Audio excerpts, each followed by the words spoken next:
Olá, seja muito bem-vindo e muito bem-vinda ao podcast Por Dentro do Mandato.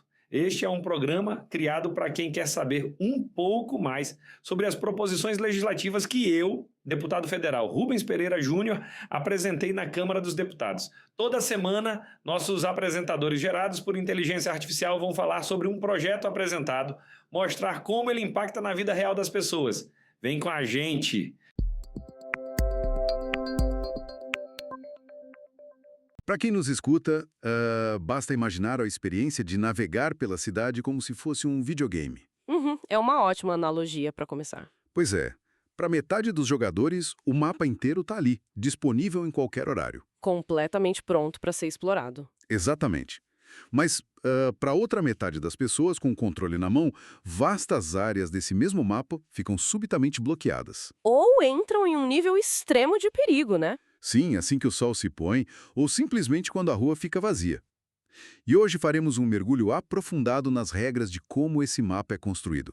Vamos focar no projeto de lei número 965 de 2026, encabeçado pelo deputado Arlindo Chinalha e, dezenas de outros parlamentares. A missão hoje é cruzar os dados dessa proposta, que foi batizada de Lei Cidade Segura para Mulheres, com as referências globais de urbanismo citadas no documento. E os postes de luz ditam quem tem de fato o direito de circular. Ok, vamos desempacotar isso, porque, à primeira vista, debater plano diretor ou regras de zoneamento soa como um exercício denso de burocracia, sabe? Sim, focado naqueles coeficientes matemáticos de uso do solo que ninguém entende muito bem. Exato. Mas o texto legislativo traz uma premissa muito clara.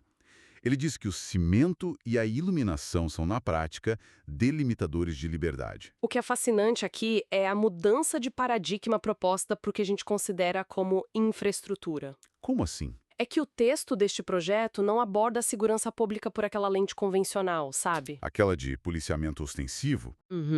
Que foca na viatura circulando ou no sistema de justiça operando depois que o crime já aconteceu. A abordagem documentada nesta proposta é focada puramente na arquitetura. Arquitetura e urbanismo preventivos, né? Isso. O argumento central defende que o espaço urbano é o reflexo material das prioridades de quem o desenha. Então, quando a gente olha para um viaduto escuro ou um ponto de ônibus totalmente isolado, inóspito, A perspectiva inserida na lei interpreta isso não como um mero acidente geográfico ou uma coincidência, mas como uma falha de projeto. nossa, faz todo sentido.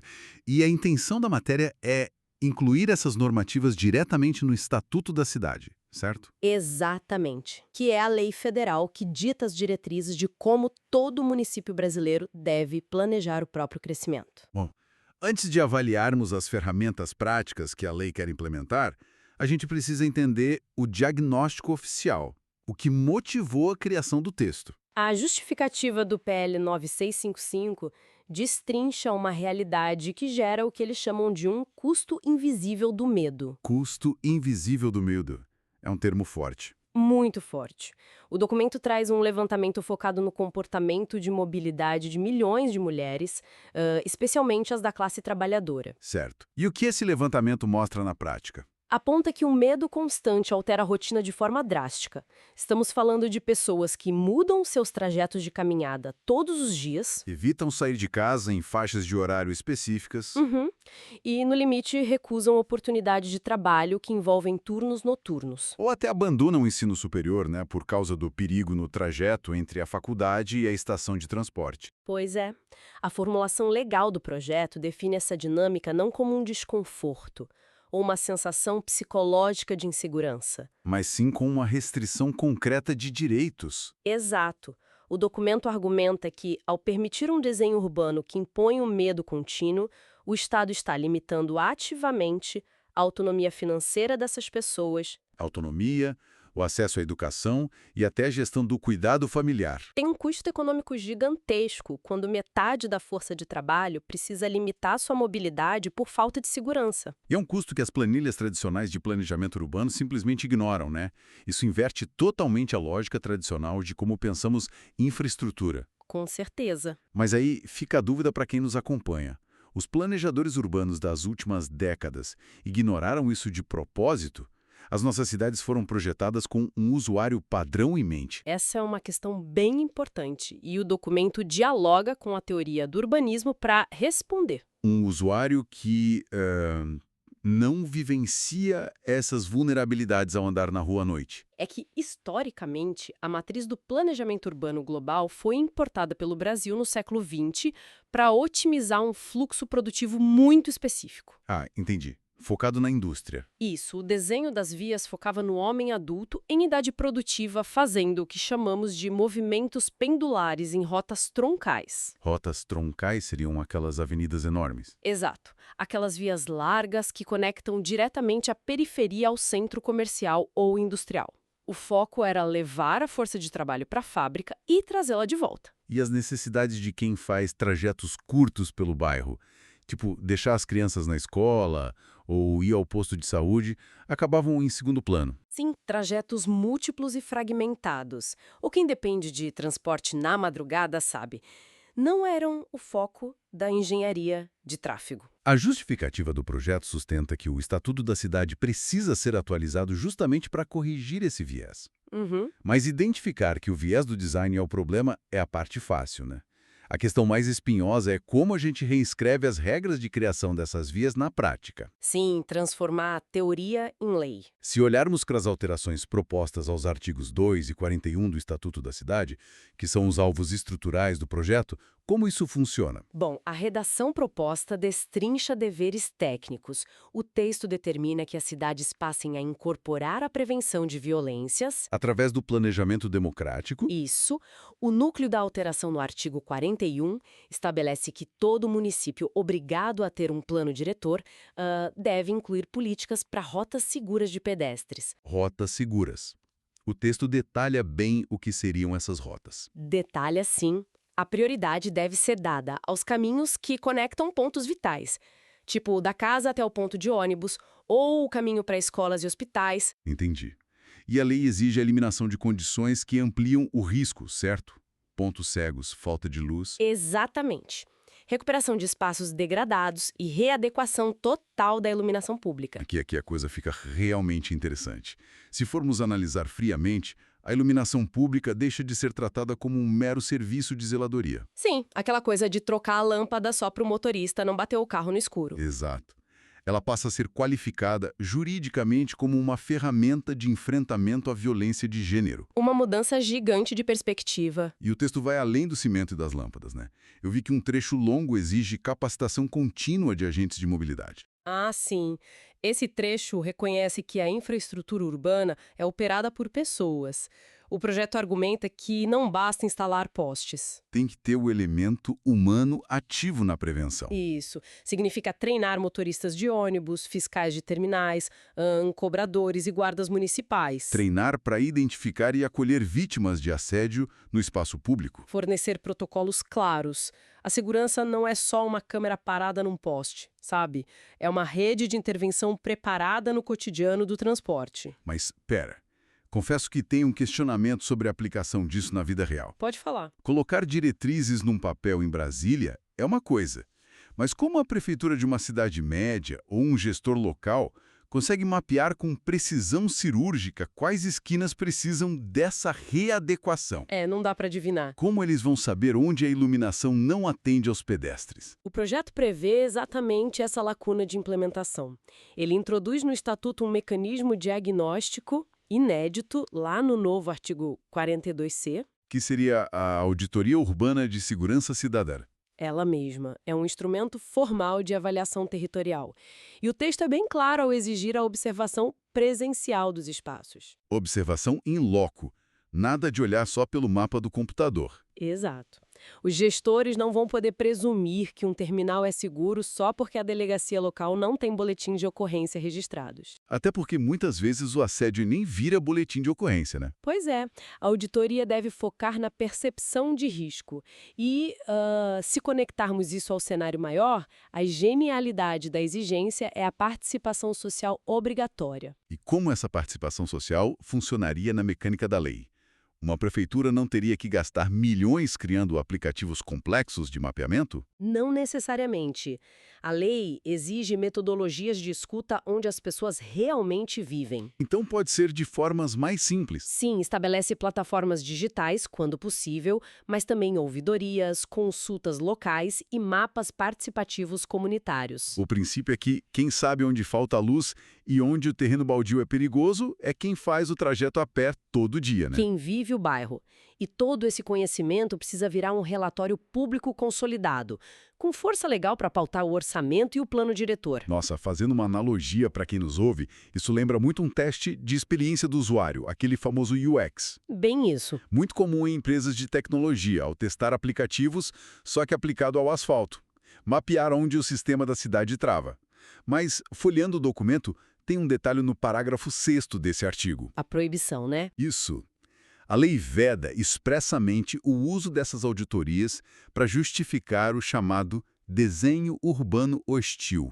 Como isso funciona? A inclusão desse parágrafo toca numa controvérsia clássica do urbanismo. O desenho hostil ou arquitetura defensiva é quando o poder público instala estruturas para afastar pessoas. Sob a desculpa de garantir segurança. Exato! Tipo aquelas pedras pontiagudas debaixo de viadutos ou bancos de praça inclinados onde é impossível deitar ou ficar muito tempo. Para impedir que pessoas em situação de rua se abriguem.